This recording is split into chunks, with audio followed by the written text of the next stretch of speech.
नमस्कार साथियों, URS classes पर आप सभी का स्वागत है। मैं शिवम सर आप सभी का अपने यूट्यूब चैनल पर बहुत बहुत स्वागत करता हूं। साथियों, जैसा कि हम भूगोल नेट जेआरएफ के लिए पढ़ रहे हैं, हमने अभी आपको समुद्र विज्ञान पढ़ाया था। 3 लेक्चर हमने समुद्र विज्ञान का लिया है। इसके पहले हम जनसंख्या भूगोल पढ़ा रहे थे, उसमें भी हमने 3-4 लेक्चर लिया था। हम दोनों को पैरेलल लेके चल रहे हैं, कुछ वीडियो इसकी कुछ वीडियो उसकी। हम यह भी जानते हैं कि यूट्यूब पर फ्री में कोई भी व्यक्ति ने आपको नेट जेआरएफ लेवल का भूगोल नहीं पढ़ाया है। विशेष करके हम जो टॉपिक कह रहे हैं, जनसंख्या भूगोल और क्या नाम परिवहन भूगोल, उसके बाद औद्योगिक भूगोल, ये 3 टॉपिक कहीं नहीं पढ़ाया गया है। सांस्कृतिक भूगोल भी नहीं पढ़ाया गया है। हम प्रयास करेंगे जनसंख्या भूगोल, औद्योगिक भूगोल और क्या कहते हैं परिवहन भूगोल, इन सबको जहाँ से प्रश्न बनते हैं उन सब टॉपिक को मैं कवर कर दूंगा, जिससे कि मेरे भाई एवं बंधु जो नेट जेआरएफ की तैयारी कर रहे हैं, जिनके पास पैसे नहीं हैं, वह आराम से हमारे चैनल से जुड़ करके तैयारी कर सकें। बिल्कुल फ्री ऑफ कास्ट है। आप नोट्स बना लीजिए हमारे साथ। हम PDF इसलिए नहीं दे रहे हैं क्योंकि आप लोग आलस करने लगेंगे, लिखेंगे नहीं। जब लिखेंगे समझेंगे तो ज़्यादा ही आपको समझ में आएगा। मैं चाहता तो PDF का लालच देकर बहुत ज़्यादा व्यूज अपने चैनल पर ला सकता था, लेकिन मैं ऐसा नहीं करता हूँ। मेरे पास नोट्स हैं, फ़ोटो खींच के PDF बनाकर अपलोड कर सकता हूँ टेलीग्राम चैनल पर, लेकिन मैं नहीं डालता हूँ। इसलिए कि आप हमारे साथ नोट्स बनाएं, थ्योरी को समझें और अपनी तैयारी को धार दें। चलिए, आज हम जनसंख्या भूगोल पढ़ेंगे। जनसंख्या भूगोल में उस दिन हमने जो है जनसंख्या के जो सिद्धांत पढ़ लिए थे, उसमें आज सैडलर का छोटा सा सिद्धांत है और डेविड रिकार्डो का। डेविड रिकार्डो ने कोई जनसंख्या का सिद्धांत नहीं दिया था, इससे संबंधित उनके कुछ नियम थे जनसंख्या वृद्धि से, उसको बताऊंगा, जहाँ से बार बार प्रश्न पूछे गए हैं। उसके बाद प्रवास पढ़ेंगे। चलिए शुरू करते हैं।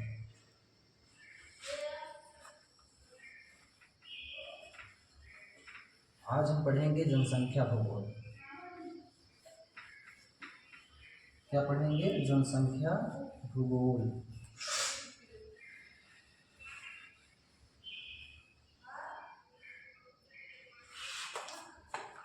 आज हम पढ़ेंगे जनसंख्या भूगोल। जनसंख्या भूगोल।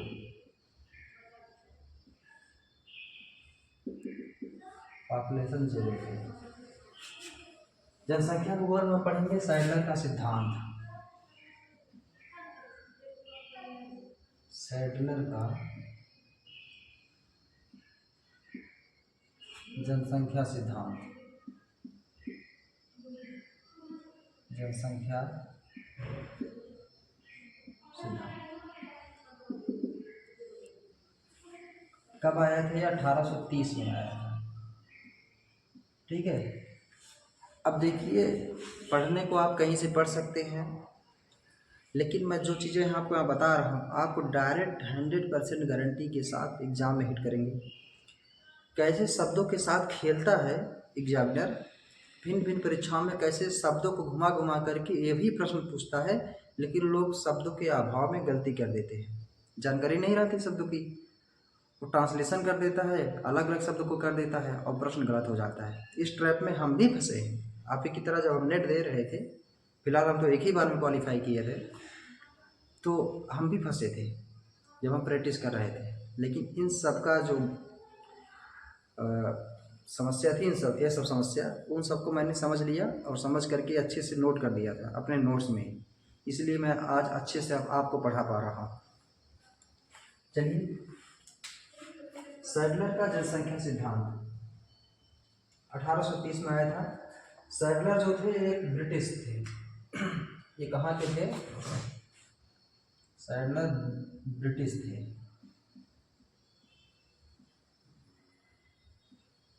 ठीक है, सैडलर ब्रिटिश थे। अब इनके सिद्धांतों को अन्य नामों से जाना जाता है। अब ध्यान से सुनेंगे, एक एक लिखेंगे। इसे जो है, इसे density of DENSI density of एक सेकंड, पानी था यहीं, है नहीं, कोई नहीं। डेंसिटी ऑफ पॉपुलेशन थ्योरी,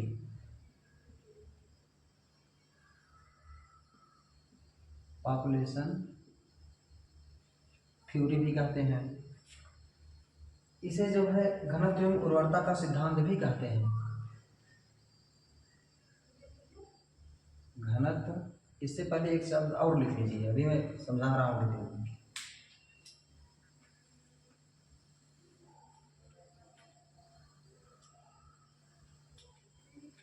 इसे जो है थ्योरी ऑफ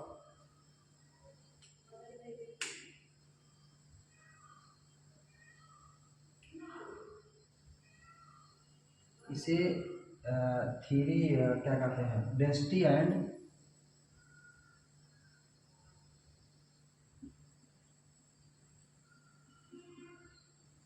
डेंसिटी एंड फेकुंडिटी, ये अंग्रेजी का शब्द इसे मुझे देखना बड़ा भूल जाता है। आप अच्छे से फेकुंडिटी, एफ ई फेकुंडिटी,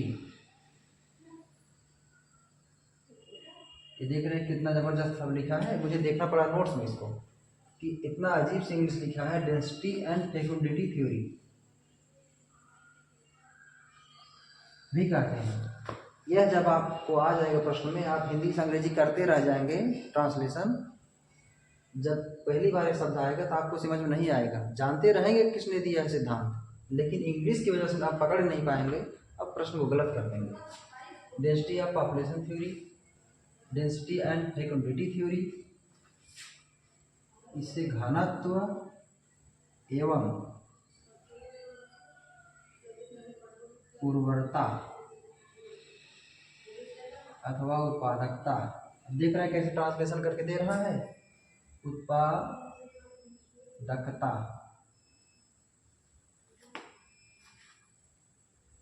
का सिद्धांत भी कहते हैं। क्या कहते हैं, घनत्व एवं उर्वरता तो उत्पादकता का सिद्धांत भी कहते हैं।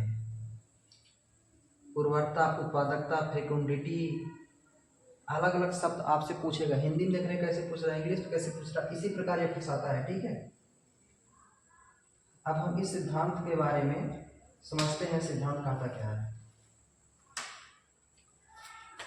सडलर का सिद्धांत कहता है, पहले समझ लेते हैं तब लिखते हैं। सडलर कहते हैं कि प्रजननता एवं घनत्व में विपरीत संबंध होता है। क्या होता है, प्रजननता एवं घनत्व में विपरीत संबंध होता है, यानी जिस क्षेत्र में घनत्व अधिक हो जाता है वहाँ की प्रजननता घट जाती है। इसके पीछे इन्होंने तर्क दिया, इनका तर्क यह था कि जब किसी क्षेत्र में वहाँ का घनत्व बढ़ता है तो वहाँ के लोगों के जीवन स्तर में कमी आ जाती है, क्योंकि जनसंख्या वृद्धि हो जाएगी, संसाधनों पर दबाव पड़ेगा,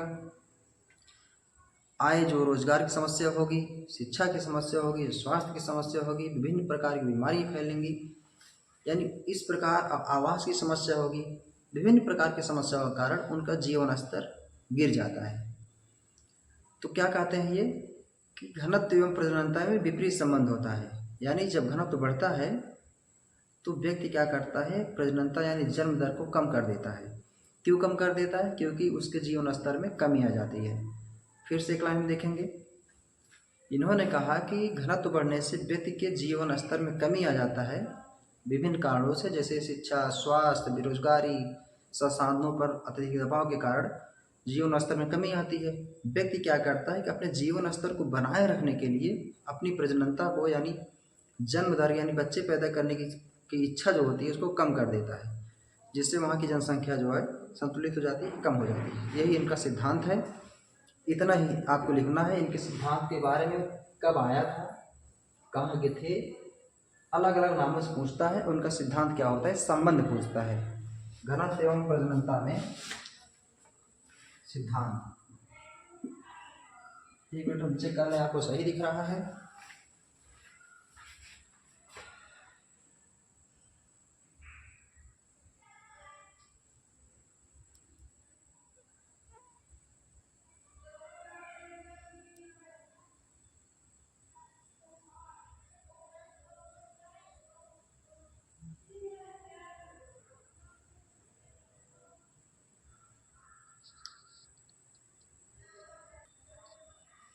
ठीक, ब्राइटनेस हमने सही कर दिया, आपको सही दिखेगा। इनका सिद्धांत क्या कहता है? इनका सिद्धांत कहता है घनत्व एवं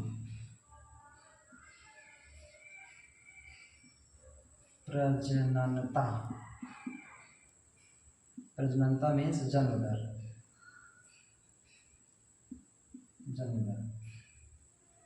में ऋणात्मक या फिर उल्टा संबंध होता है।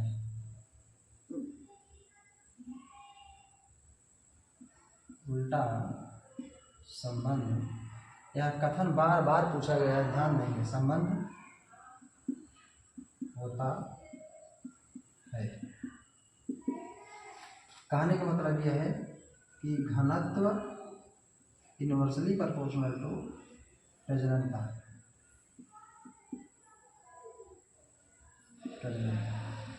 या फिर प्रजननता इनवर्सली प्रोपोर्शनल टू घनत्व, यानी घनत्व वृद्धि से प्रजननता कम होती है। ठीक है,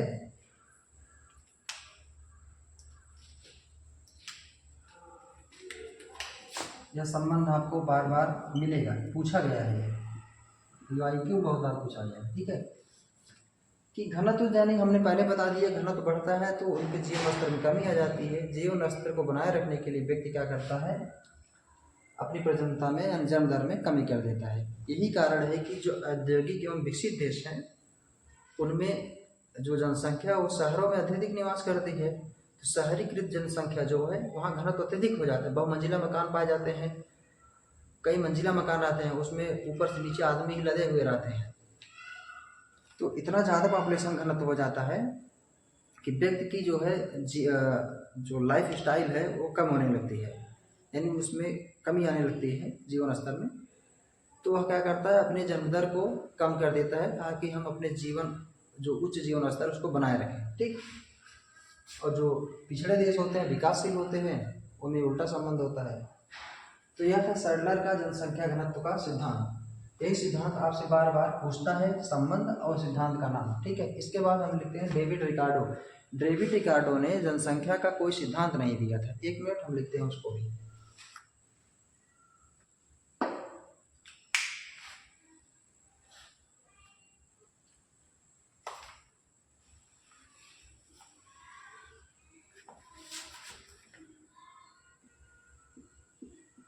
बहुत ही महत्वपूर्ण है डेविड रिकार्डो। डेविड रिकार्डो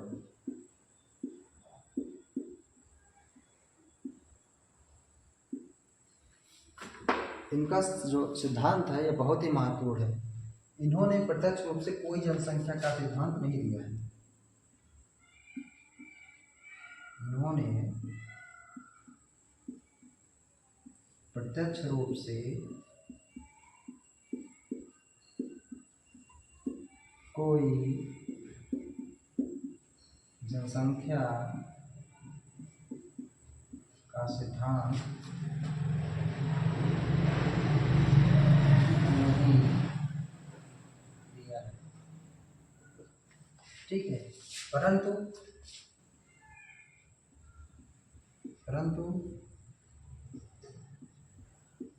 श्रम, 1 सेकंड लाइट आ गई।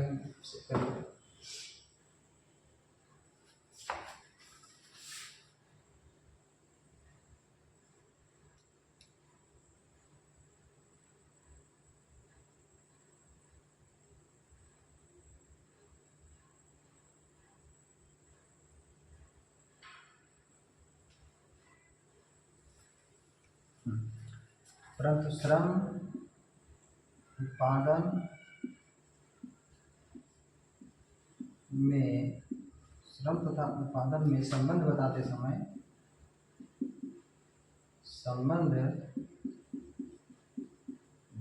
समय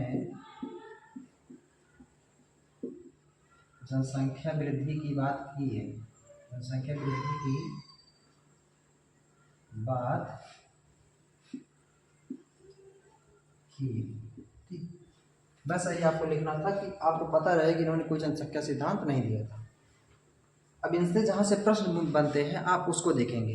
इनके द्वारा जो भी प्रश्न इनके सिद्धांत से बनेगा डेविड रिकार्डो का, आप उसे नोट करेंगे और कौन कौन सिद्धांत दिए, नाम भी पूछेगा आपसे, लिखिए।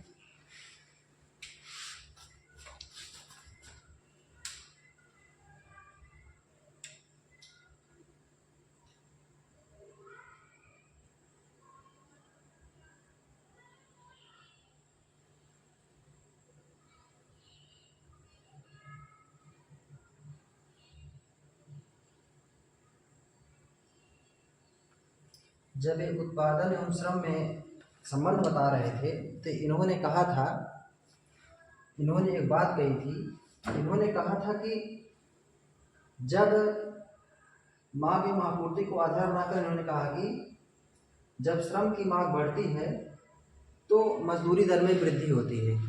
इन्होंने कहा कि जब श्रम की मांग बढ़ती है तो मजदूरी दर में वृद्धि होती है, और जब मजदूरी दर में वृद्धि होती है तो व्यक्ति जो है क्या करता है, अपनी जनसंख्या में वृद्धि करता है। ये संबंध बता रहे थे मांग एवं आपूर्ति को बना करके। कौन बता रहे थे? David Ricardo. ये आपको ध्यान में रखना है, कभी कभी प्रश्न नेट में एक बार पूछा गया है, बन सकता है। अब इनके मेन तथ्य पे आते हैं जहाँ से सवाल बनते हैं। देखिए, इन्होंने श्रम को उत्पादन का मुख्य साधन माना है। पहला पॉइंट, श्रम को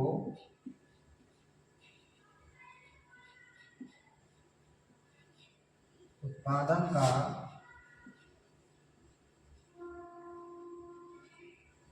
मुख्य साधन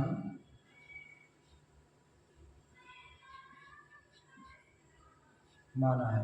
क्या माना है? किसको माना है? आपसे विकल्प में आ जाएगा प्रश्न में।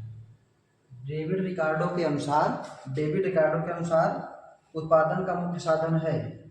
ऑप्शन में 4 दे देगा। मुख्य साधन में श्रम दे देगा, मशीनें दे देंगे, व्यक्ति को दे देगा, भूमि को दे देगा। आपको पता रहेगा श्रम, तभी आप श्रम लगाएंगे। ठीक है, क्या है जो श्रम है, श्रम को उत्पादन का मुख्य साधन किसने माना है? डेविड रिकार्डो माना है। ध्यान रखेंगे।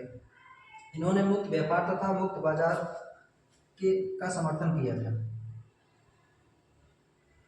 मुक्त व्यापार तथा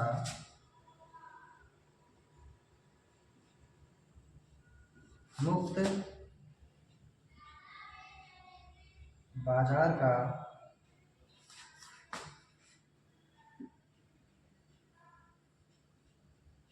समर्थन किया है। ठीक, यानी कि इसका अंतर्राष्ट्रीय व्यापार में बहुत महत्व है। RWTO जो कर रहा है ये तो है मुक्त व्यापार तथा मुक्त बाजार का। इन्होंने समर्थन किया था, श्रम को उत्पादन का मुख्य साधन माना था, इन्होंने तुलनात्मक लाभ का सिद्धांत दिया था।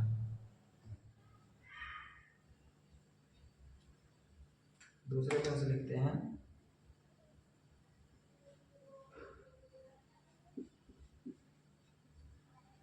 तुलनात्मक लाभ का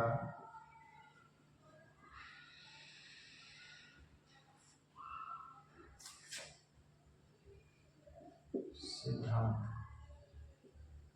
दिया।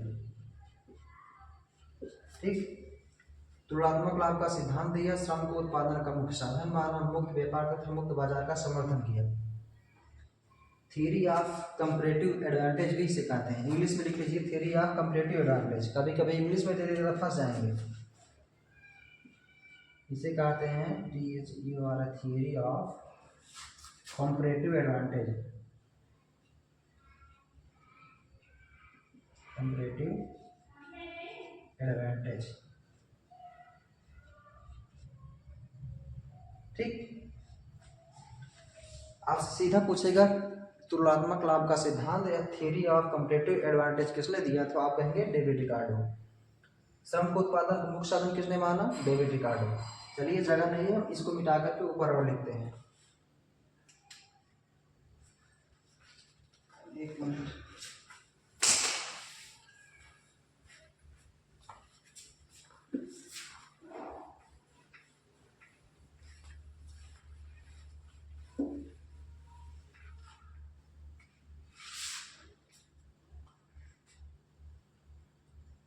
जब ये क्या कहते हैं थ्योरी तुलनात्मक लाभ का सिद्धांत ये दे रहे थे, तो इस तुलनात्मक लाभ के सिद्धांत में इन्होंने कहा कि देश को उसी वस्तु का उत्पादन करना चाहिए जिसमें अवसर लागत कम हो। इसमें लिखेंगे तुलनात्मक लाभ वाले में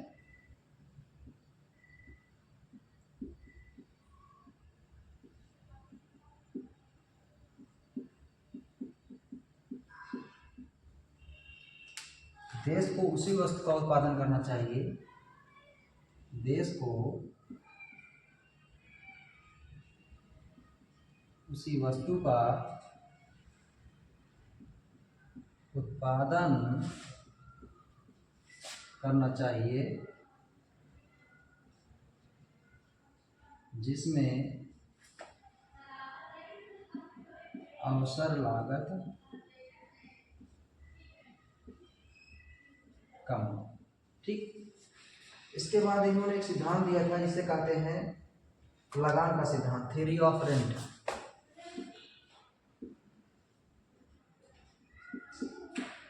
लगान का सिद्धांत, थ्योरी ऑफ रेंट किसका है? डेविड रिकार्डो का है।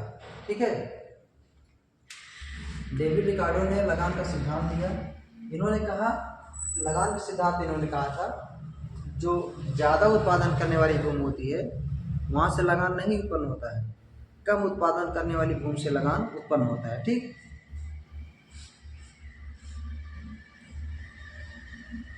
ज़्यादा उत्पादन करने वाली भूमि से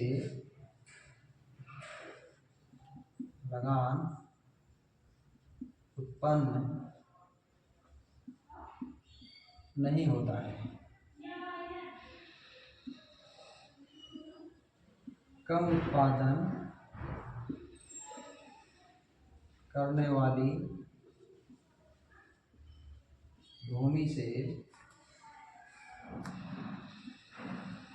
लगान उत्पन्न होता है, उत्पन्न होता है। ठीक, आपसे नहीं पूछेंगे, ये भी नहीं पूछेंगे, हम जानकारी के लिए बता दिए हैं। सीधा पूछे तुलनात्मक लाभ का सिद्धांत दिया था डेविड रिकार्डो, लगान का सिद्धांत थ्योरी ऑफ रेंट दिया था डेविड रिकार्डो, श्रम को उत्पादन का मुख्य साधन माना David Ricardo, theory of comparative advantage David Ricardo. ये सब बहुत ही महत्वपूर्ण है, पूछे गए बार बार, इसलिए मैं बता रहा हूँ, आप इसको नोट कर लेंगे। और इसी में इन्होंने कहा था कि भूमि के उर्वरता के कारण ही लगान उत्पन्न होता है। भूमि की उर्वरता में अंतर के कारण लिखेंगे भूमि की, यही तो हो रहा है, अत्यधिक उत्पादन कम उत्पादन दोनों के अंतर से लगान उत्पन्न हो रहा है। भूमि की उर्वरता में अंतर के कारण ही लगान उत्पन्न होता है।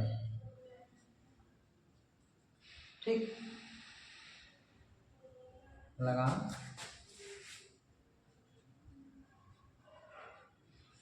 उत्पन्न होता है। अब एक बात और इनके डेविड रिकार्डो के बारे में लिख लेंगे। डेविड रिकार्डो जो है ये शास्त्रीय अर्थशास्त्र के प्रमुख विचारक थे। ये शास्त्रीय अर्थशास्त्र के प्रमुख विचारक थे। ध्यान देना, कौन से अर्थ? शास्त्रीय अर्थशास्त्र, क्लासिकल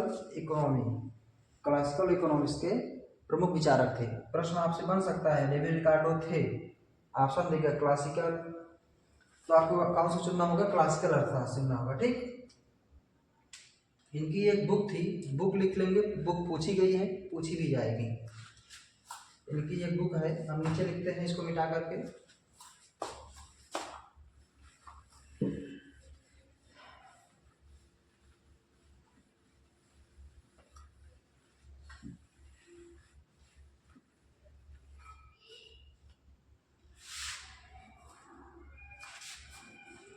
इनकी बुक है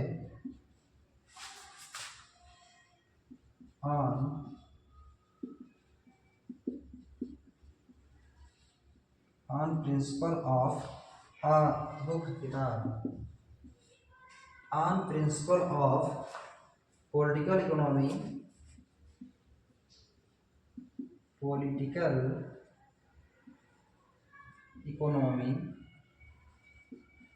एंड टैक्सेशन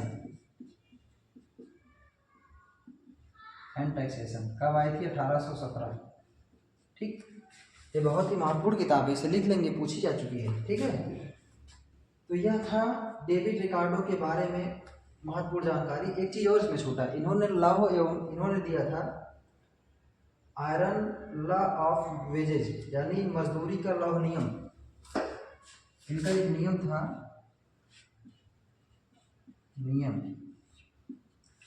मजदूरी का लौह नियम।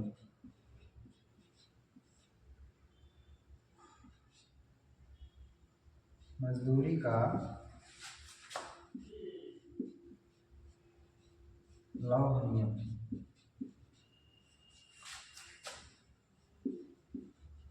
Iron law of wages. ठीक, इनका नियम था आयरन लॉ ऑफ वेजेज, मजदूरी का लौह नियम। किसने दिया था? डेविड रिकार्डो ने दिया था। इनकी किताब क्या है? On principle of political economy and taxation, मजदूरी का लॉ नियम दिया। आयरन लॉ ऑफ वेजेज, ठीक। तो यह था डेविड रिकार्डो के बारे में महत्वपूर्ण तथ्य जानकारी, जहाँ से प्रश्न आपको 100% बनेंगे, बनना ही बनना है, आप इसे रोक नहीं सकते हैं। सैडलर का सिद्धांत डेविड रिकार्डो का हमने बहुत अच्छे से क्लियर कर लिया है। आपका यहाँ से assistant professor, net, GIC, lecturer, TGT, PGT कहीं भी प्रश्न बनेगा 100% आप कर देंगे। चलिए अब हम चलते हैं प्रवास पे। एक सेकंड पानी पी लें, फिर प्रवास को पढ़ाते हैं।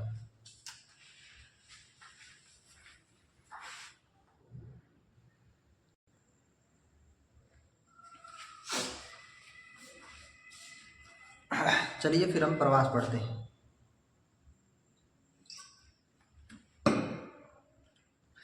अब हमारा टॉपिक है प्रवास। हमने जनसंख्या भूगोल में क्या पढ़ रहे हैं? हम आ जाएंगे अधिवास भूगोल।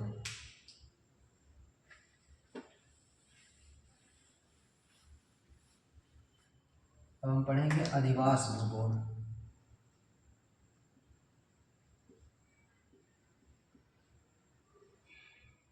अधिवास भूगोल दोनों मिलता जुलता है, जनसंख्या और अधिवास भूगोल। ठीक, अधिवास भूगोल में हम पढ़ेंगे प्रवास, माइग्रेशन, प्रवास।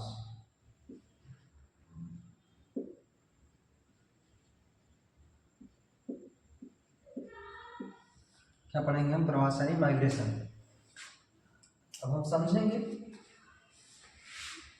पहले आप समझिए हमारे साथ प्रवास होता क्या है, उसके बाद हम इसके प्रकार को बताएंगे, इसकी विशेषता बताएंगे, कारण बताएंगे, इससे संबंधित सिद्धांत जो है उसको बताएंगे। प्रवास होता क्या है कि जब हम अपने उद्देश्य की पूर्ति हुई तो एक स्थान से किसी विशेष स्थान, दूसरे विशेष स्थान पर जाकर के जब हम अपने किसी उद्देश्य की पूर्ति हेतु किसी स्थान विशेष से दूसरे स्थान विशेष पर जाकर निवास करते हैं, उसे प्रवास कहते हैं। जैसे आप सभी पढ़ने बाहर गए होंगे, आपका उद्देश्य क्या है?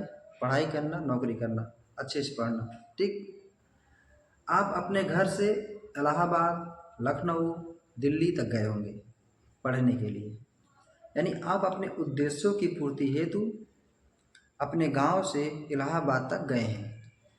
यानी आप जब अपने गांव से इलाहाबाद गए और वहाँ जो है निवास कर रहे हैं, तो आप क्या कहलाएंगे? प्रवासी कहलाएंगे। इसे ही प्रवास कहते हैं। अर्थात व्यक्ति का किसी एक विशेष स्थान से दूसरे विशेष स्थान पर निवास करना ही प्रवास कहलाता है। इसमें दो शब्द आते हैं, एक प्रवास होता है, एक उत्प्रवास होता है, ठीक है। एक उत्प्रवास होता है, एक अप्रवास होता है। थोड़ा अंतर समझाएंगे तो आपको समझ में आएगा।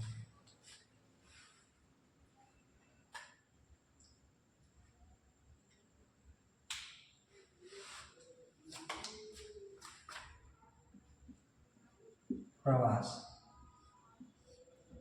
इसमें है एक अप्रवास, दूसरा है उत्प्रवास।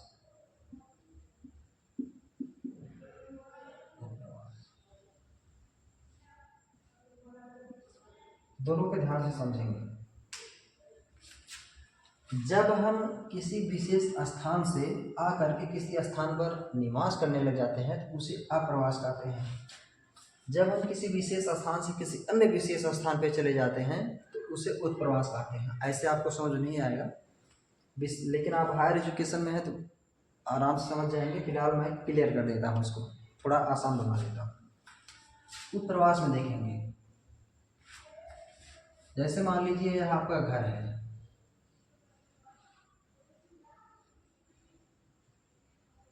ठीक, यह आपका घर है। अब रास्ता होते हुए आप जो है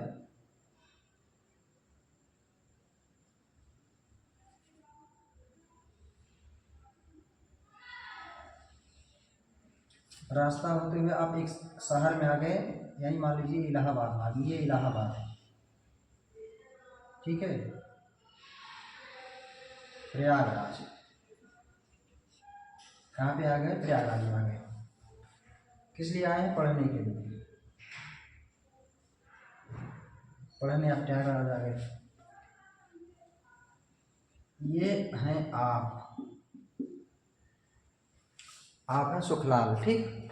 मान लीजिए सुखलाल जो है अपने घर से निकल करके प्रयागराज आ गए, तो सुखलाल जो है नाम लिखते हैं इसका, सुखलाल, ठीक।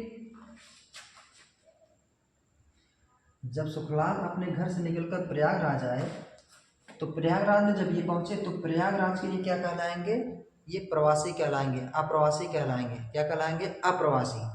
लेकिन जब अपने घर से उठ कर गए हैं, उठ मतलब उठ करके, यानी अपने घर से चल कर गए हैं, तो यहाँ के लिए क्या कहलाएंगे? उत्प्रवासी। यानी यहाँ की जनसंख्या में कमी हो जाएगी, यहाँ की जनसंख्या में वृद्धि होगी, क्योंकि ये जाकर के यहाँ बस रहे हैं।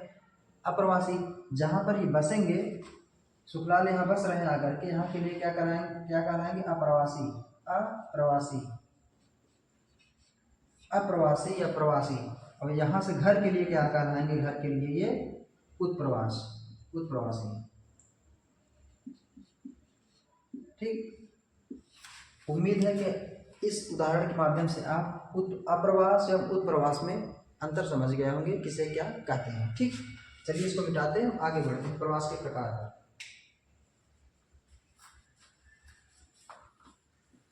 इसे दूसरे शब्दों में लिख देता है, किसी स्थान पर आके बसी हुई संख्या अप्रवासी कहलाती है और जिस स्थान से वह आई है उस स्थान के लिए वह उत्प्रवासी कहलाती है।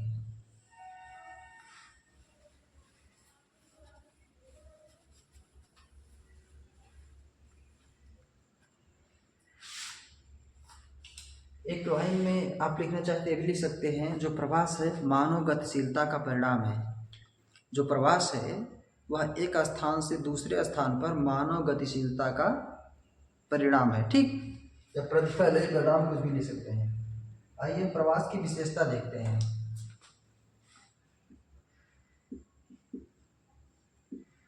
प्रवास की विशेषता, यहाँ से प्रश्न बनता है। अभी हमने जो बताया है वहां से प्रवास से अप्रवासी एवं उत्प्रवासी से प्रश्न बनता है। अब यहाँ प्रवास की विशेषता से प्रश्न बनता है। अब ध्यान से समझेंगे। प्रवास की विशेषता में बात यह है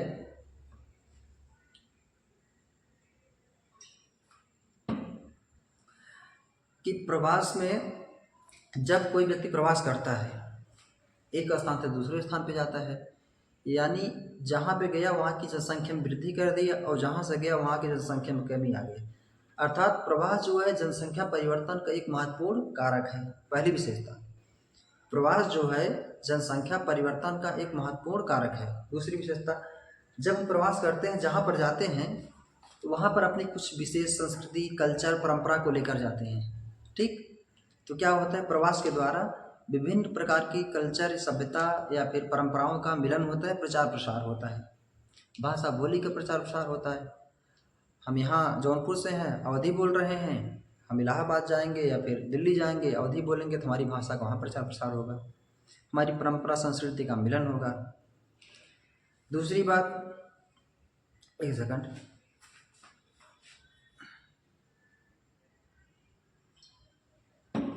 गर्मी ज़्यादा है तो गला सूख जाता है।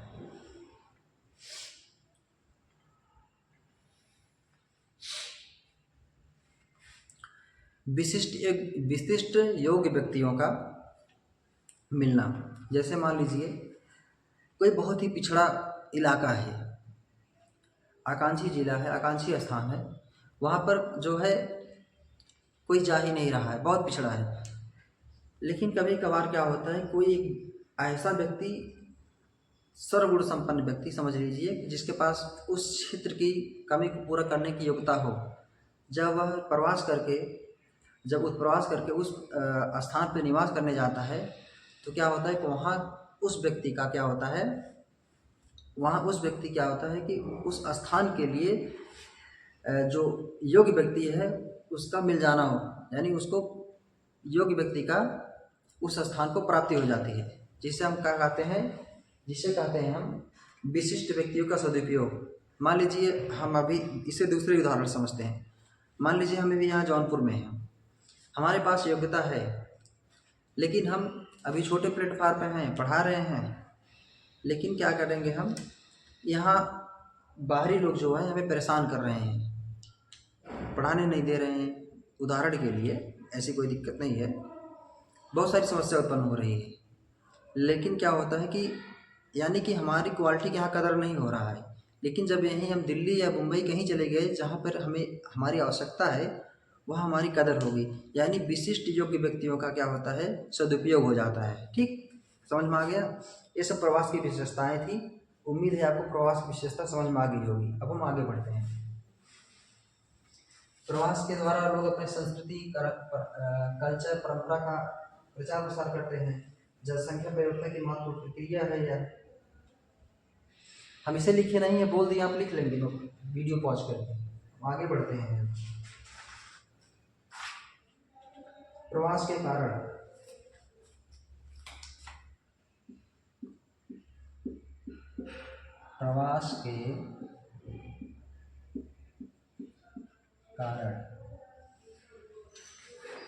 या फिर कारक, दोनों एक ही बात है।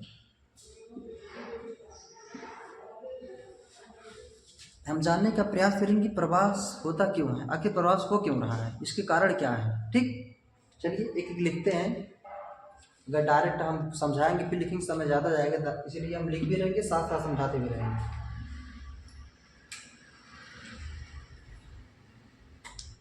प्रवास के दो कारण होते हैं। पहला प्रतिकर्ष कारक, दूसरा होता है अपकर्ष कारक।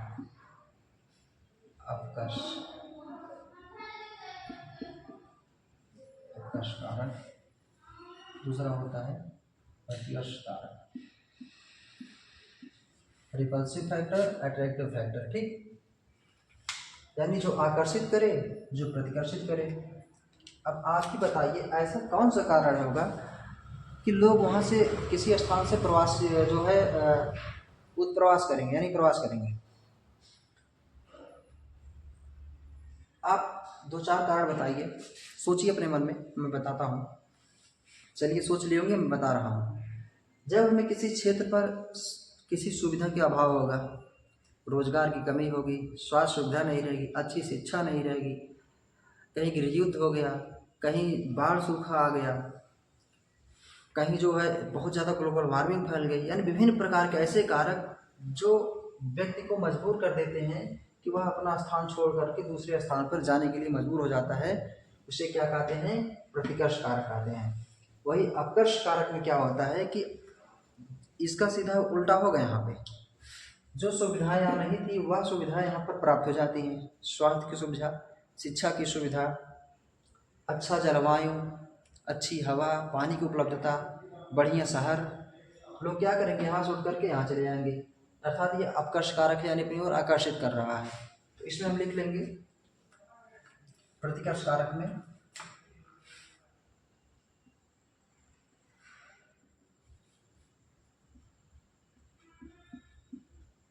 कठोर जलवायु, स्वास्थ्य सुविधा का अभाव, स्वास्थ्य सुविधा का अभाव, इसमें शिक्षा भी लिख लीजिए एक ही साथ, शिक्षा तथा स्वास्थ्य सुविधा का अभाव, शिक्षा तथा स्वास्थ्य सुविधा का अभाव, गरीबी, गृहयुद्ध, गरीबी, रोजगार की कमी, रोजगार की कमी, प्राकृतिक आपदा, प्राकृतिक आपदा जैसे बाढ़,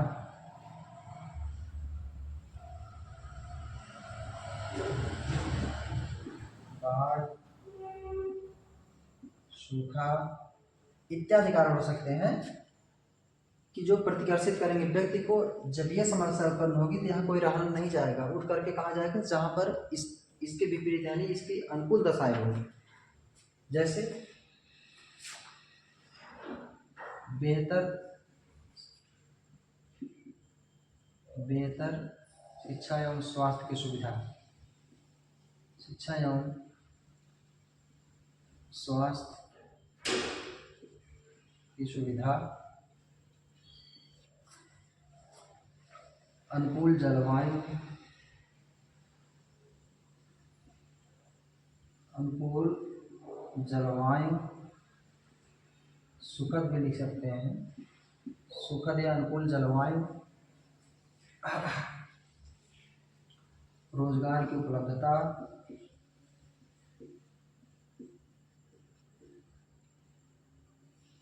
उपलब्धता,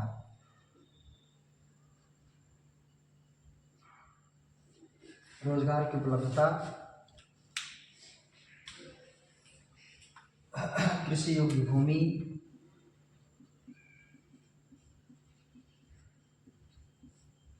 कृषि योग्य भूमि। ठीक, तो ये ऐसे कारक हैं जो अपनी तरफ व्यक्ति को आकर्षित करते हैं। आप ही बताइए, जहाँ पर ज़्यादा उत्पादन होगा भूमि में वहाँ पर रहना नहीं चाहेंगे, रहना चाहेंगे। जलवायु सुखद रहेगी, अनुकूल रहेगी, आप वहाँ रहना चाहेंगे। जहाँ आपको रोजगार उपलब्ध रहेगा, आपकी नौकरी अच्छी लगेगी, आप वहीं रहना चाहेंगे। जहाँ आपको अच्छी शिक्षा मिलेगी, बेहतर स्वास्थ्य की सुविधा होगी, बीमार होने पर जल्दी से पहुँच जाएंगे, वहाँ रहेंगे।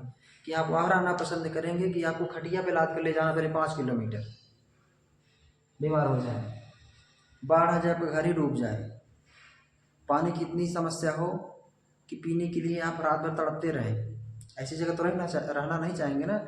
ये सब क्या होते हैं, प्रतिकर्ष कारक होते हैं, यानी इसे पुश फैक्टर कहते हैं। ठीक है, ये धकेलता है कि नहीं, आप यहाँ रहने के लिए व्यक्ति को मजबूर कर देता है कि आप यहाँ मत रहिए, आपको जाना ही जाना होगा, ऐसी कंडीशन बन जाती है। तो उम्मीद है आपको प्रतिकर्ष कारक एवं अपकर्ष कारक समझ में आ गया होगा कि प्रवास किन कारणों से होता है। प्रवास के जो कारण है यही सब कारण है। ठीक है, अब इस कुछ जिसे हेडिंग ग्रुप में हम कारण लिखा दे रहे हैं, आप उसको भी नोट कर लेंगे। जैसे कभी कभी ये नहीं दे देगा, सीधा हेडिंग वाला कारण दे देगा।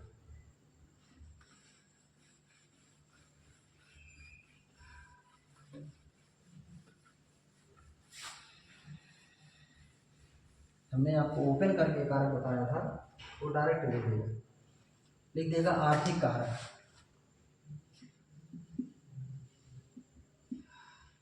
आर्थिक कारक, आर्थिक कारक के बाद सामाजिक कारक, भौगोलिक कारक, आर्थिक, सामाजिक, राजनीतिक,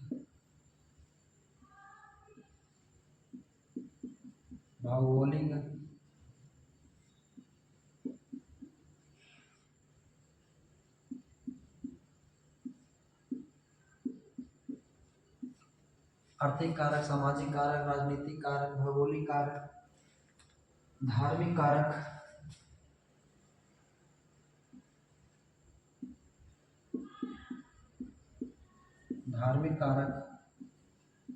जनांकिकी कारक, जनांकिकी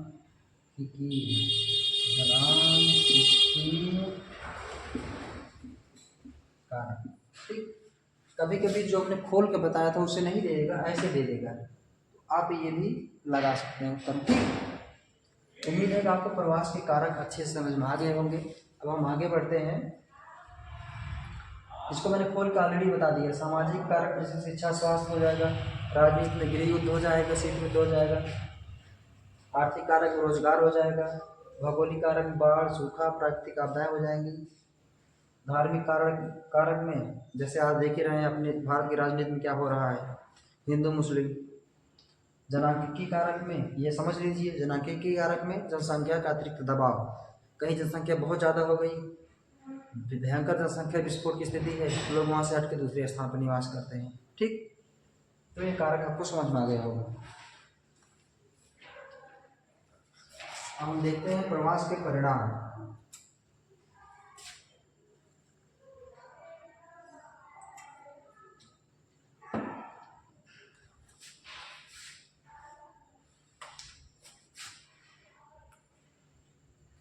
इसको मिटा के नहीं लिखते हैं।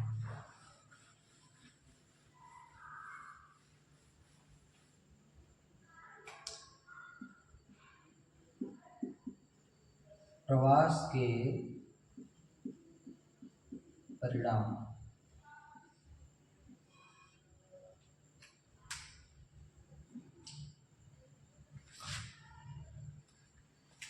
प्रवास के परिणाम यह होता है कि जनसंख्या की संरचना में बदलाव आता है।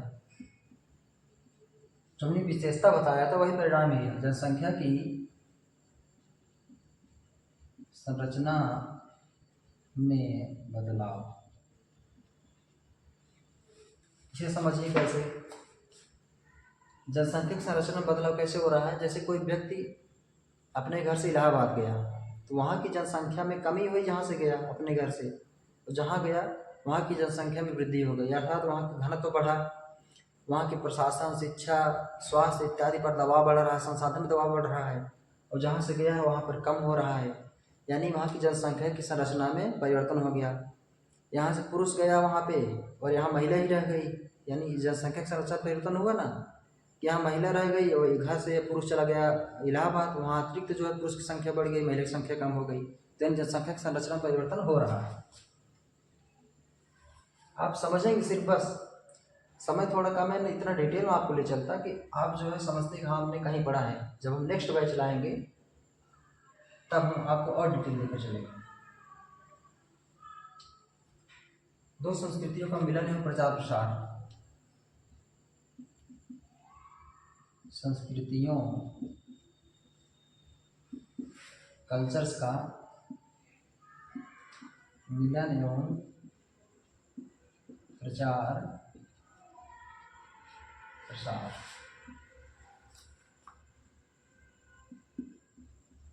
योग्य व्यक्ति का सदुपयोग, डायरेक्टली तो सदुपयोग। ठीक, नई तकनीकी एवं सामाजिक परिवर्तनों का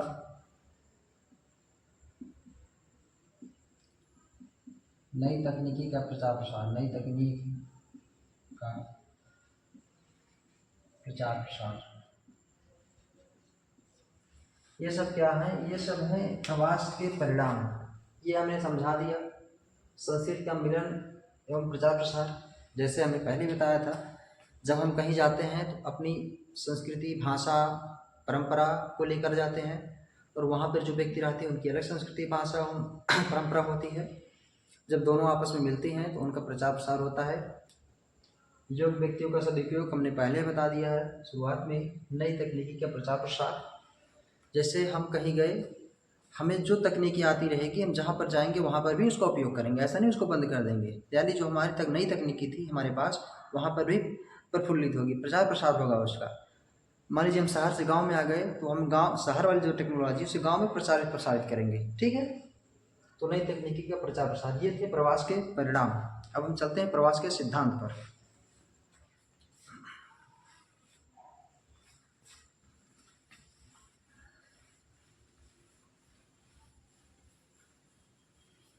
सिद्धांत से जाने से पहले प्रवास के प्रकार को समझ लीजिए। यहाँ से एक प्रश्न बनता है, मैं बताऊंगा कहाँ बन रहा है प्रश्न। प्रवास के प्रकार, प्रवास के प्रकार।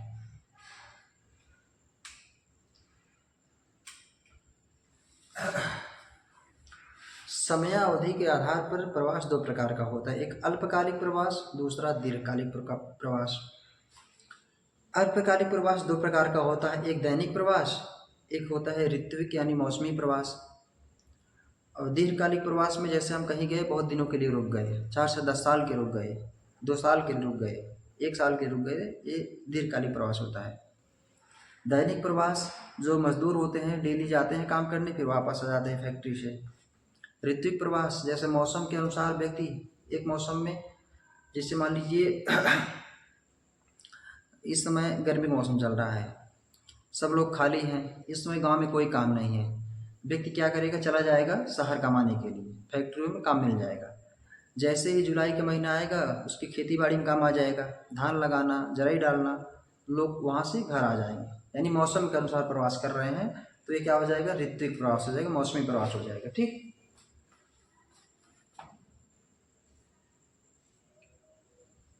प्रवास के प्रकार। समय के, समयावधि लिख लीजिए, समयावधि के आधार पर प्रवास दो प्रकार के हैं। ठीक, पहला है समयावधि के आधार पर प्रवास दो प्रकार का है। 1 मिनट नीला पेन लेंगे।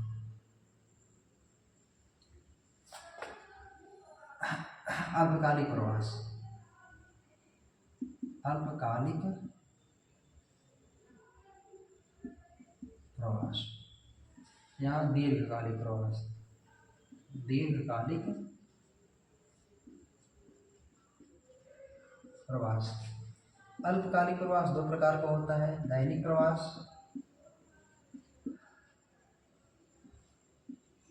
दैनिक प्रवास, ऋत्विक या मौसमी प्रवास,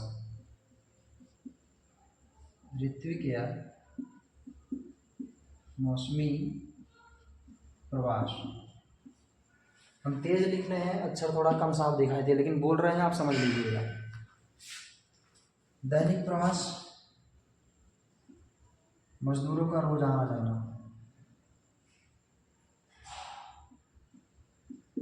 मजदूरों का दैनिक आवागमन, दैनिक आवागमन। ऋत्विक प्रवास में मौसम के अनुसार प्रवास। दीर्घकालिक प्रवास में लंबे समय के लिए प्रवास, कोई 1 साल 2 साल के लिए गया, रुक गया। ठीक है, उम्मीद है आपको प्रवास के प्रकार समझ में आ गए होंगे समय के आधार पर। अब लिखेंगे दूरी के आधार पर प्रवास के प्रकार।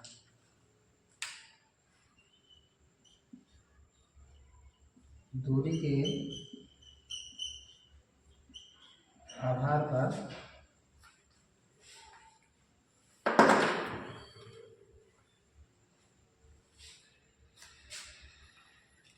एक मिनट में सही डाल दें।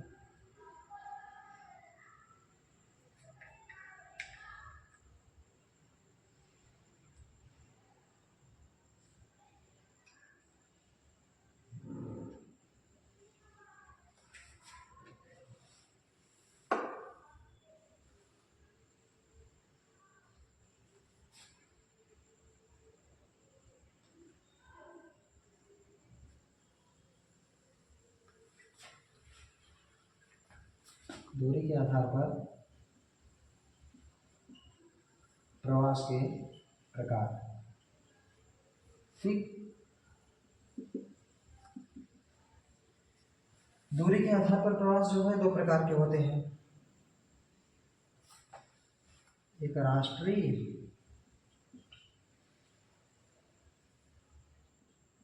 प्रवास, एक अंतर्राष्ट्रीय प्रवास।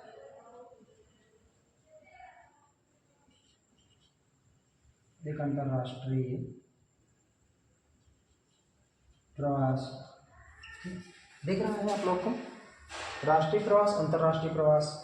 अब इसको हम लिखेंगे नहीं, आप बोल दे रहे हैं, लिख लीजिएगा। अंतर्राष्ट्रीय मतलब जब दो देशों के बीच प्रवास हो, शिक्षा, स्वास्थ्य, पढ़ाई, शादी विवाह के लिए प्रवास होता है अंतर्राष्ट्रीय प्रवास।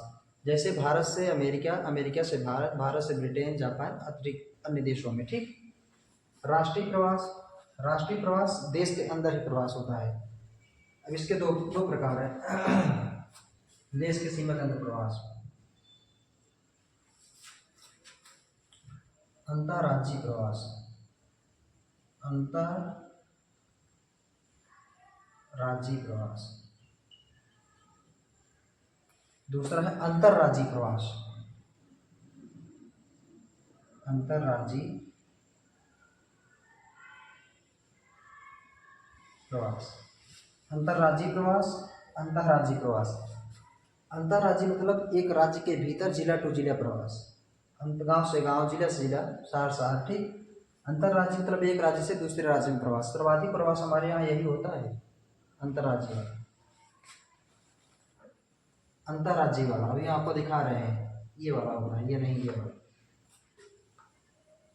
चलिए हम इसको मिटा के ऊपर लिखते हैं।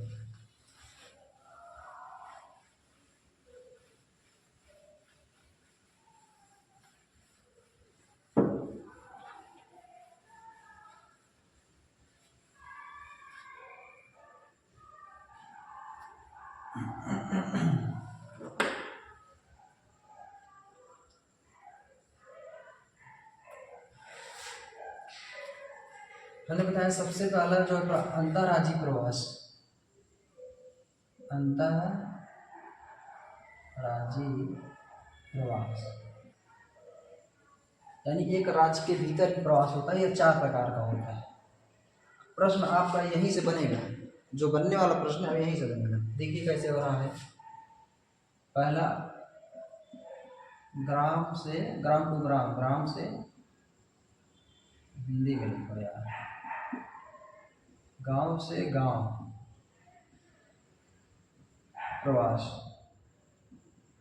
ठीक, दूसरा जो है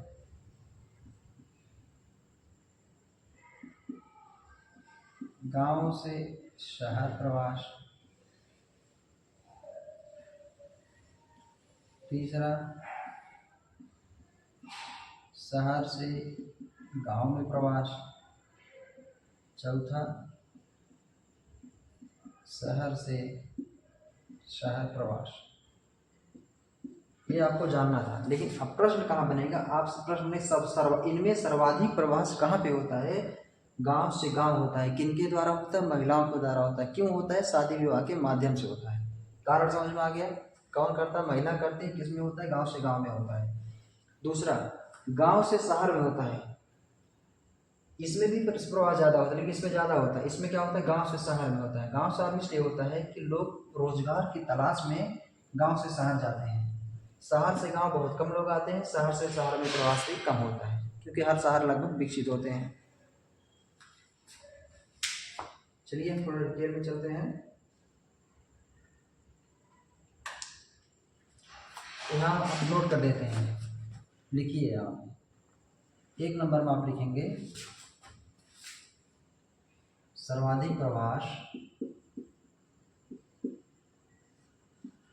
सर्वाधिक प्रवास, ये पूछा जा चुका है। ठीक है, क्यों सर्वाधिक प्रवास गांव से गांव महिलाओं द्वारा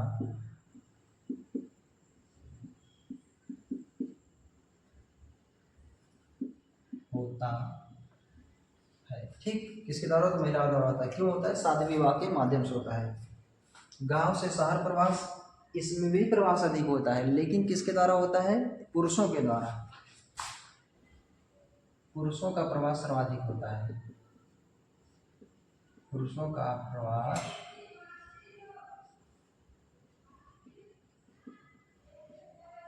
सर्वाधिक होता है। क्यों होता है? रोजगार की तलाश में, काम की तलाश में, शिक्षा स्वास्थ्य की तलाश में जाते हैं। ठीक है, थोड़ा तेज हम चल रहे हैं क्योंकि समय थोड़ा कम है। तो उम्मीद है समझ गए होंगे। यहाँ से प्रश्न यह बनेगा, आपको प्रश्न यहाँ से यह बनेगा। हम स्टार्ट कर दे रहे हैं जहाँ से प्रश्न बनेगा।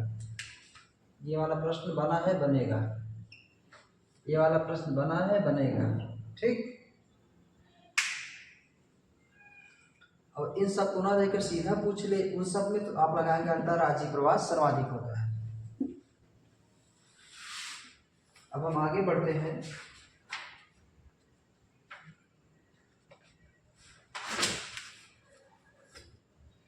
प्रवास की प्रवृत्ति कुछ थी, उसको हम छोड़ते हैं, उस आप समझ जाएंगे कि कब कैसे हुआ। जैसे मान लीजिए 14वीं 15वीं शताब्दी में जो प्रवास हुआ था, उसमें जो औपनिवेशिक शक्तियाँ आई थी, जैसे ब्रिटेन वाले आए थे भारत में, उन सब के कारण प्रवास हुआ था। उसके बाद 20वीं शताब्दी में जनसंख्या में वृद्धि हो गई, विस्फोट हो गया। 20वीं शताब्दी मतलब 1950, 1921, 1950, 1951, 1970। ठीक, इन प्रवास की हुआ जनसंख्या वृद्धि के कारण। इतनी जनसंख्या हो गई तो लोग इधर उधर भागने लगे। और उसके बाद आधुनिक समय में जो प्रवास हो रहा है, आधुनिक समय में प्रवास जो होता है वह शिक्षा स्वास्थ्य एवं पढ़ाई के लिए होता है। लोग एक देश से दूसरे देश जा रहे हैं, विवाह के लिए होता है। और आज आधुनिक समय में एक प्रवास ये भी हो रहा है, नई प्रवृत्ति जो है पर्यावरण की समस्या।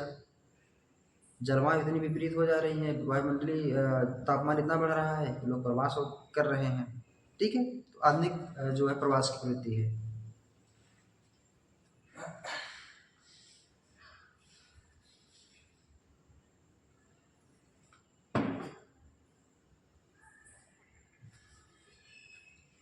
और आधुनिक समय में प्रवास जब हुआ, जैसे भारत पाकिस्तान विभाजन हुआ था, गृह युद्ध के कारण या फिर युद्ध के कारण, बंटवारे के कारण प्रवास भी हुआ था।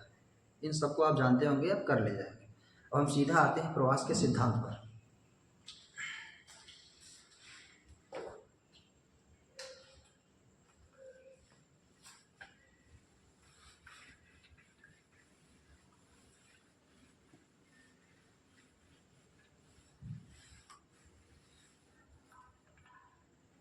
थोड़े स्पीड से ले चल रहे हैं, ध्यान दीजिएगा।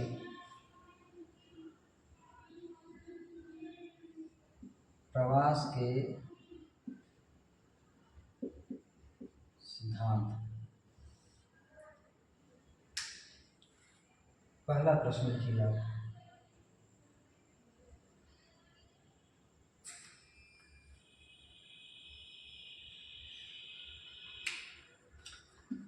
प्रवास के सिद्धांत। प्रवास से संबंधित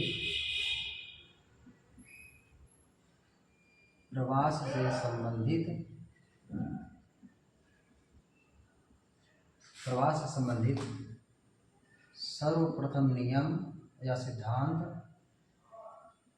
सर्वप्रथम सिद्धांत रेवेंस्टीन ने दिया था।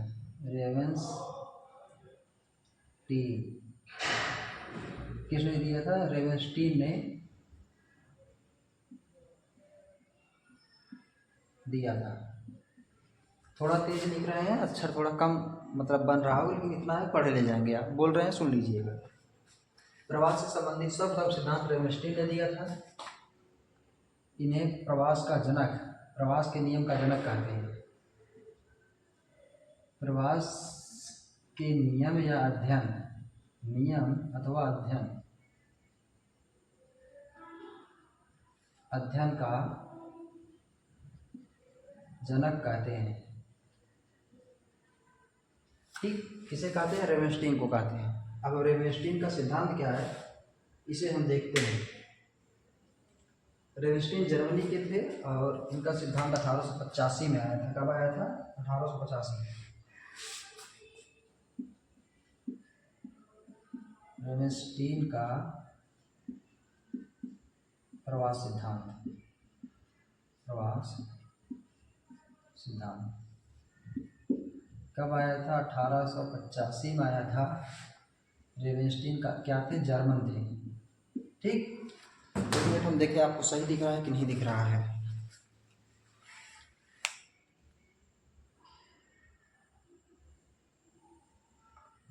ठीक है, दिख रहा है। अच्छी बात है कि आपको दिख रहा है। रेवेनस्टीन का प्रवास सिद्धांत थोड़ा बड़ा लिखेंगे और साफ दिखाई देगा। रेवेनस्टीन ने प्रवास संबंधी कुल 7 नियम दिए थे।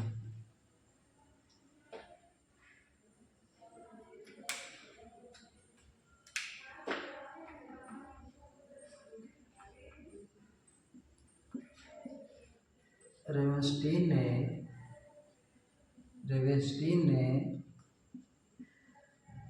प्रवास संबंधी कुल 7 नियम दिए थे। कितने नियम दिए थे? कभी कभी डायरेक्ट पूछता है कितने नियम दिए थे। रेवेनस्टीन ने 7 नियम दिए थे। मूल है प्रवास संबंधी मूलतः कुल 7 नियम दिए थे। इसके बाद के जो जनसंख्या है इन्होंने 9, 10, 11 तक जो इसको बढ़ा कर दिया था, लेकिन इनका मूलतः जो है वो 7 ही था। ठीक, आपसे यही पूछा जाएगा। अब इनके 7 नियम को हम देखते हैं क्या कहते हैं। न्यूनतम दूरी का नियम पहला है, न्यूनतम दूरी का नियम। इसको लिखते हैं फिर समझाते हैं। न्यूनतम दूरी का नियम। दूसरा है क्रमिक अथवा चरणबद्ध प्रवास। क्रमिक अथवा चरणबद्ध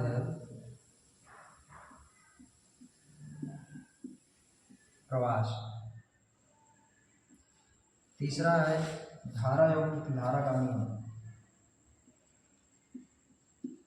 धारा एवं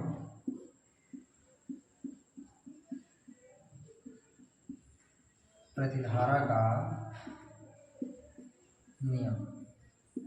आप इसको नोट करेंगे, अभी मैं इसको एक्सप्लेन करता हूँ। चौथा है ग्राम नगर विभेद। ग्राम नगर विभेद।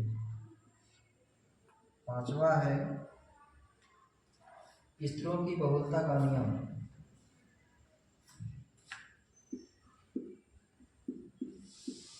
स्त्रियों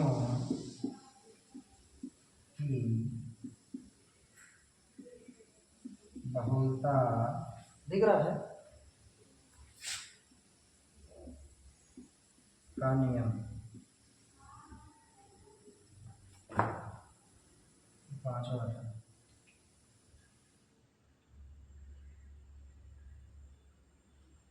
छठा लिखेंगे औद्योगिक अथवा तकनीकी आकर्षण। सीधे लिखेंगे तकनीकी आकर्षण। तकनीकी आकर्षण या औद्योगिक प्रगति।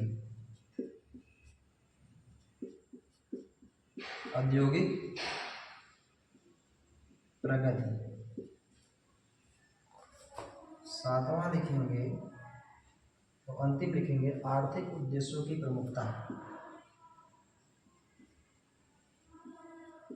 आर्थिक उद्देश्यों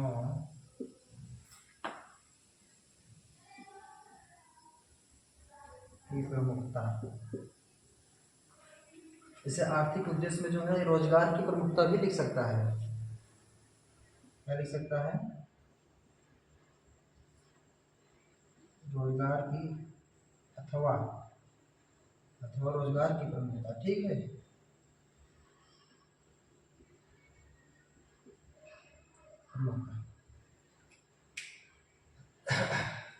सर्वाधिक प्रबल कारक जो होता है यही होता है। इनके नियमों में भी जो नियम दिए हैं, सर्वाधिक प्रबल नियम जो यही प्रवास का। अब समझिए न्यूनतम दूरी का नियम। इन्होंने अपने पहले नियम में कहा कि व्यक्ति जो है प्रवास के लिए न्यूनतम दूरी का चयन करता है। क्या करता है? न्यूनतम दूरी के लिए चयन करता है। समझिए कैसे? जैसे मान लीजिए हमारा घर जो है जौनपुर है, हमें जाना है दिल्ली रोजगार के लिए।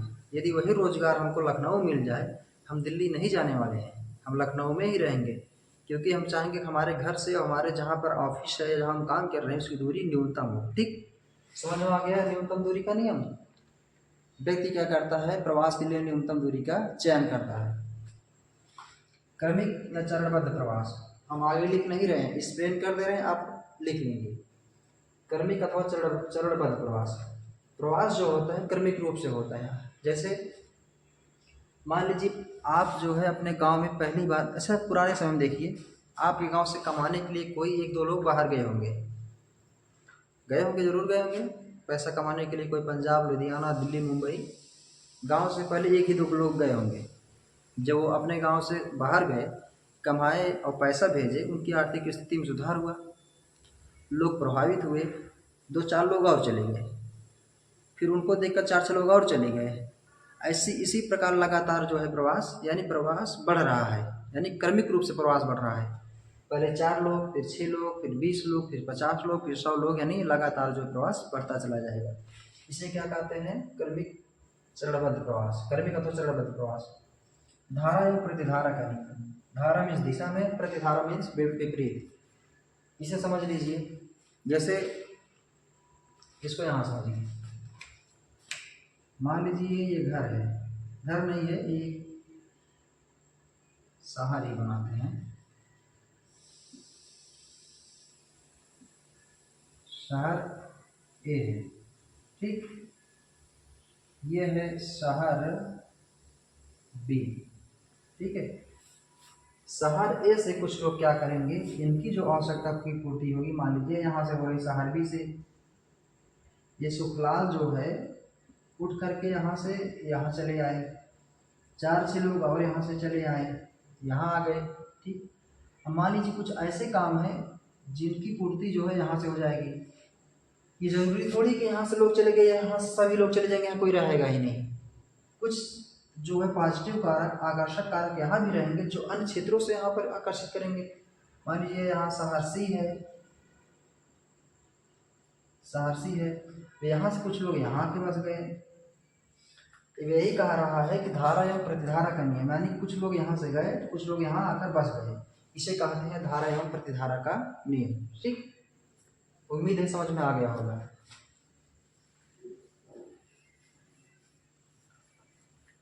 अब हमारा अगला पॉइंट क्या कहता है? ग्राम नगर विभेद। ग्राम नगर विभेद यानी ग्राम नगर के जो प्रवास होते हैं इनमें अंतर होता है। अंतर यह होता है कि ग्राम से नगर की ओर प्रवास सर्वाधिक होता है, अर्थात गांव में प्रवास की प्रवृत्ति सर्वाधिक पाई जाती है कंपेरेटिवली, यानी तुलनात्मक रूप से नगर। ठीक, स्त्रियों की बहुलता का नियम। प्रवास में, छोटी दूरी के प्रवास में या गांव से गांव प्रवास में स्त्रियां अत्यधिक प्रवास करती हैं।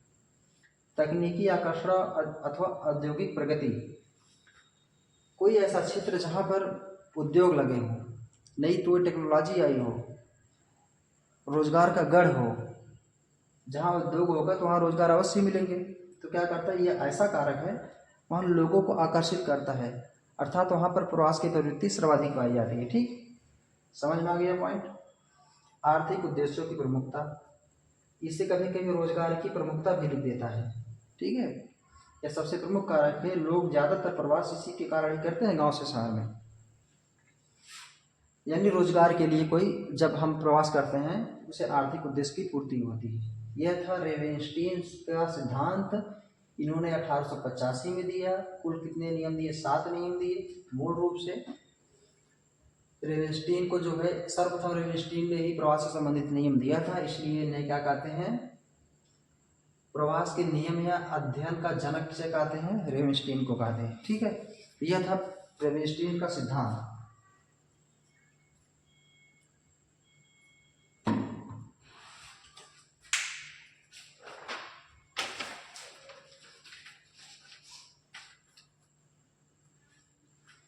अब हम देखते हैं अगला सिद्धांत प्रवास से संबंधित, ली का प्रवास सिद्धांत।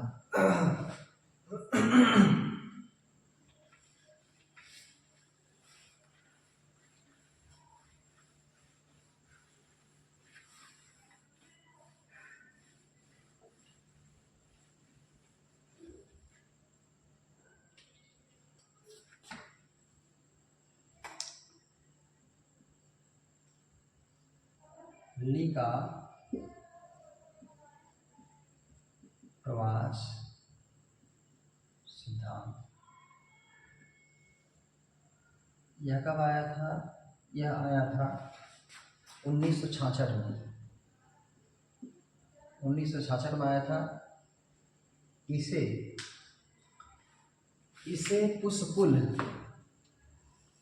इसे पुष्पुल अथवा प्रतिकर्ष एवं अपकर्ष, प्रतिकर्ष एवं अपकर्ष का सिद्धांत भी कहते हैं। ठीक, यह प्रश्न पूछा गया है, पुष्पुल मॉडल या फिर प्रतिकर्ष एवं अपकर्ष का सिद्धांत किसने दिया था, ली ने दिया था। कब दिया था, 1966 में दिया था। ठीक है, ली जो थे ये अमेरिकन थे। इनके सिद्धांत को चयनात्मक प्रवास का सिद्धांत भी कहते हैं। इसे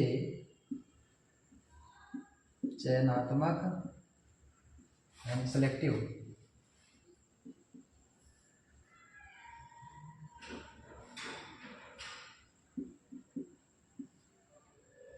प्रवास का सिद्धांत भी कहते हैं। ठीक, क्या कहते हैं, चयनात्मक प्रवास का सिद्धांत भी कहते हैं। क्यों कहते हैं, अभी आपको समझ में आ जाएगा। ली ने प्रवास के 4 कारकों की बात की है। इन्होंने प्रवास के लिए 4 कारक बताए हैं। इन्होंने प्रवास हेतु 4 कारक बताए। 4 कारक बताए। पहला कारक है मूल स्थान के कारक अथवा प्रतिकर्ष कारक।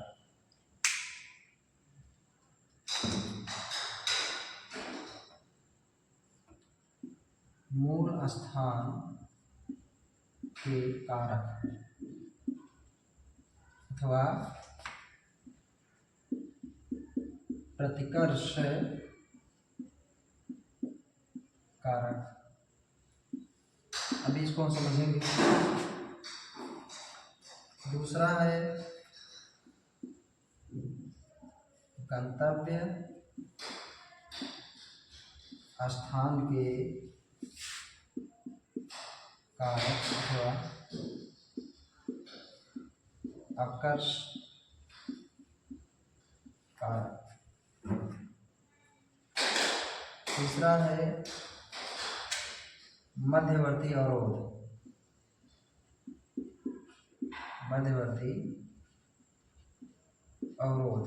Intervening obstacles.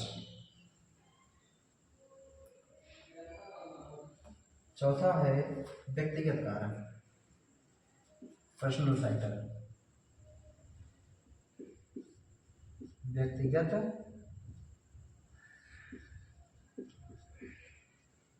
कारक। ठीक, चलिए हम सबको समझते हैं। मूल स्थान के कारक अथवा प्रतिकर्ष कारक। ऐसे कारक जो प्रवास को प्रेरित करते हैं। अभी हमने पहले बताया था प्रवास को प्रेरित करने वाले प्रतिकर्ष कारक, जैसे स्वास्थ्य का अभाव, शिक्षा का अभाव, उसके बाद क्या कहते हैं कठोर जलवायु, बाढ़, सूखा, प्राकृतिक आपदा, ये सब क्या है मूल स्थान के कारक है, यानी प्रतिकर्ष कारक है। यानी जिस स्थान पर कारक पाया जा रहा है वहाँ से लोग जा रहे हैं, इसलिए उसे क्या कह रहे हैं प्रतिकर्ष कारक कह रहे हैं। ठीक है। दूसरा गंतव्य स्थान के कारक अथवा अपकर्ष कारक, ऐसे कारक जो अपनी तरफ जो है प्रवास को आकर्षित करते हों, से बेहतर स्वास्थ्य एवं शिक्षा की सुविधा, अनुकूल जलवायु, उर्वर भूमि। ठीक है, ये सब क्या है अपकर्ष कारक हैं जो प्रवास को अपनी तरफ आकर्षित कर रहे हैं। अभी हमने कहा चयनात्मक प्रवास का सिद्धांत किसका किसलिए कहते हैं। देखिए व्यक्ति क्या करता है अपने मूल स्थान से जब प्रवासित होता है तो वह चयन करता है, अपने अनुसार चयन करता है कि हमें कहाँ पे जाना है, कहाँ पे प्रवास करना है। वह खुद से किसी से नहीं पूछता है, अपनी इच्छा अपने अनुसार अपने आप से चयन करता है कि हमारे लिए हम यहाँ से प्रवासित हो रहे हैं तो कहाँ पर जाकर बसे जो हमारे लिए हमारे अनुकूल होगा। ठीक है, यानी वह खुद चयन कर रहा है स्थान का, इसलिए इसे चयनात्मक चयन का सिद्धांत कहते हैं।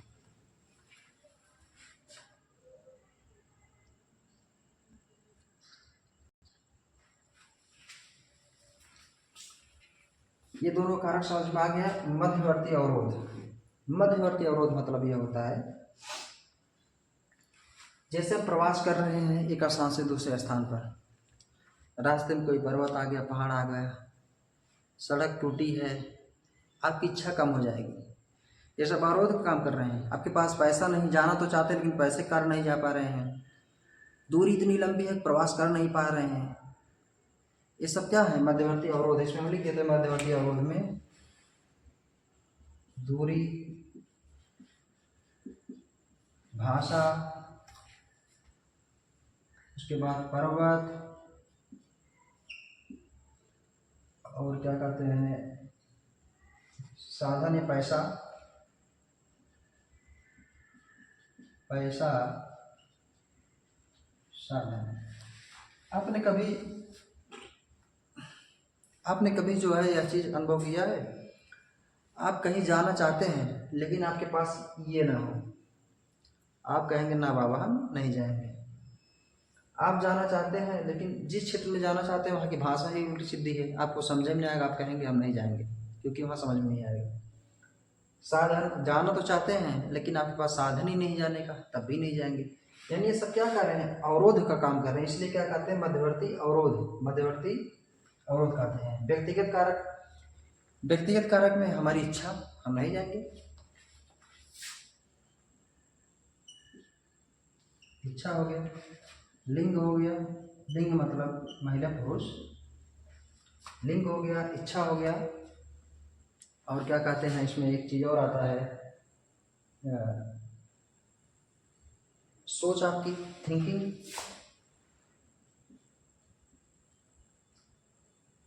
आपकी सोच ही कुछ ऐसी हो, ये सब क्या आते हैं व्यक्तिगत कारक में आते हैं।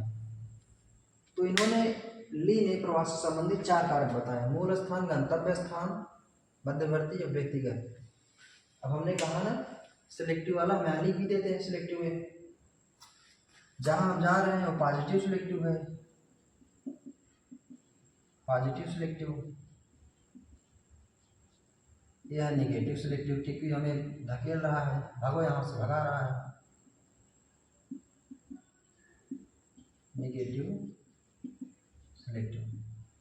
अरे भाई ये भगा रहा है, जो भगाता हुआ तो नेगेटिव होता है, जो अपने पास रख लेता है क्या करता है पॉजिटिव होता है, उसके ऊपर सकारात्मक भावना आ जाती है। ठीक है, मध्यवर्ती और व्यक्तिगत कारक। यह था ली का प्रवास सिद्धांत। इसमें देखते हैं कुछ चीज होगा और आपको नोट करवाते हैं।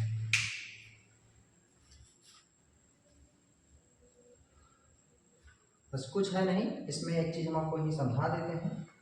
ली ने कहा कि हर जगह पर 3 कारक पाए जाते हैं, सकारात्मक, नकारात्मक एवं मध्यवर्ती अवरोध।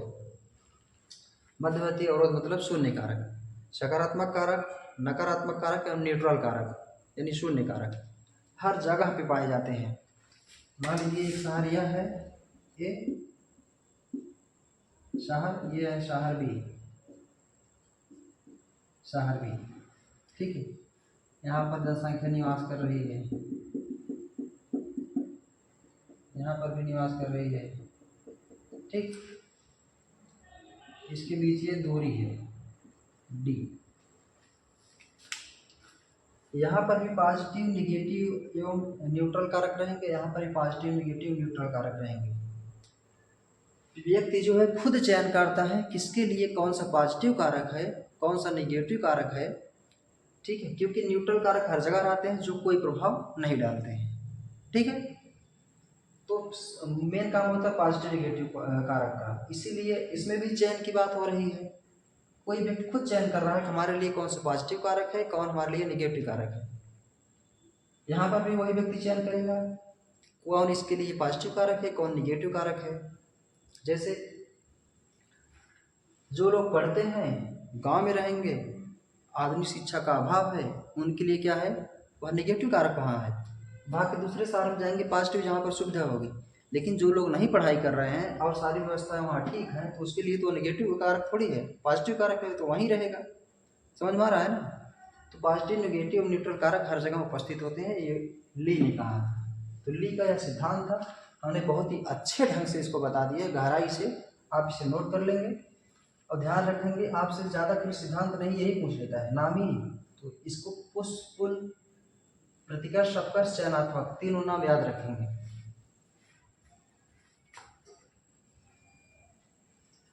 और एक सिद्धांत इसमें और है, उनका मैं स्टॉफर का लिखवा देता हूँ।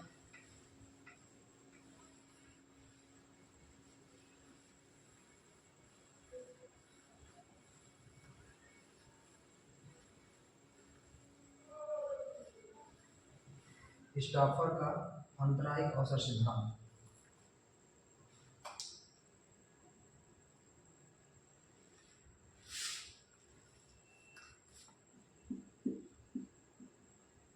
स्टॉफर का अंतरायिक अथवा मध्यवर्ती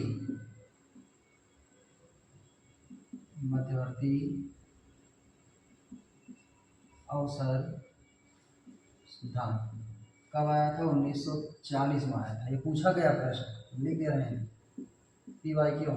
साथ ही साथ हम प्रश्न भी बताते चल रहे हैं कौन कौन से पूछा गया है, आप ध्यान देंगे।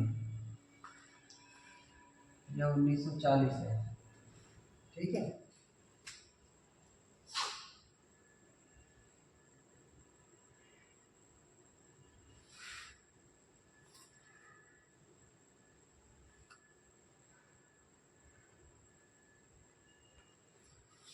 स्टॉफर कहते हैं, चलिए समझते हैं। जो स्टॉफर हैं यह कहते हैं जो प्रवास है, प्रवास की जो मात्रा है, यह वास्तविक दूरी अर्थात भौगोलिक दूरी की अपेक्षा मध्यवर्ती यानी जब हम कोई प्रवास कर रहे हैं, जो हमारी वास्तविक दूरी भौगोलिक दूरी उसकी अपेक्षा मध्य में मिलने वाले आर्थिक एवं सामाजिक जो अवसर होते हैं उस पर ज़्यादा निर्भर करती है। कैसे? जैसे हम जब जा रहे हैं दिल्ली काम करने के लिए, लेकिन हमें बीच में लखनऊ मिलता है, कानपुर मिलता है। वही चीज़ हमको जब लखनऊ कानपुर में मिल गया, हम क्या करेंगे, हम दिल्ली न जा कर के यहीं रह जाएंगे। क्यों? क्योंकि जो मध्यवर्ती अवसर है, ध्यान से सुनेंगे सब, मध्यवर्ती अवसर यानी जो अवसर था जिसके लिए हम जा रहे थे वो हमको लखनऊ में ही मिल गया है। हमने प्रवास में पढ़ा भी है कि प्रवास हम न्यूनतम दूरी का करना चाहते हैं। दो आवश्यकता हमारी पूरी, हमारी दूरी कम हो गई और हमें काम यहीं मिल गया। तो यह जो है किसका सिद्धांत है, यह स्टॉफर का मध्यवर्ती अवसर सिद्धांत। यानी कि बीच में यदि हमें कोई अवसर मिल जा रहा है, सुविधा मिल जा रही है, तो हम दूरी न जा करके पास में ही रहना पसंद करते हैं। यानी प्रवास की मात्रा मध्यवर्ती अवसर पर निर्भर करती है, ठीक। इसमें हम लिख लेते हैं एक सिद्धांत में, प्रवास की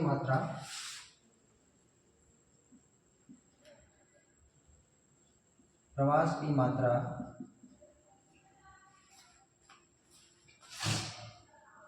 वास्तविक दूरी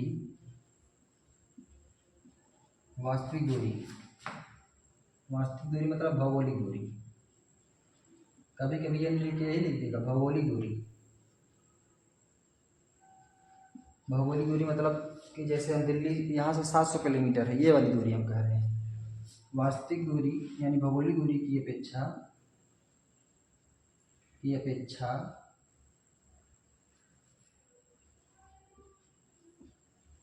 अपेक्षा मार्ग में मिलने वाली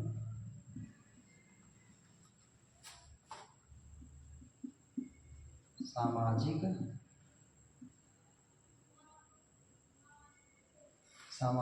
तथा आर्थिक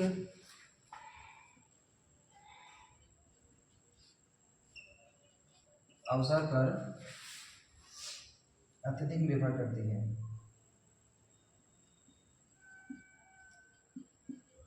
अत्यधिक निर्भर करती है। उदाहरण हमने आपको समझा दिया है, इसको हमने लिंक भी दिया है स्टॉफर का। आपसे पूछता नहीं है, कभी कभी कथन में जब डीप में पूछेगा तो पूछ सकता है। अधिकतर जो है यही पूछ लेता है नाम से ही, कब आया, किसने दिया था, स्टॉफर ने दिया था। ठीक है, एक मॉडल था गुरुत्व मॉडल, उसमें इन्होंने संशोधन करके दिया था इसको।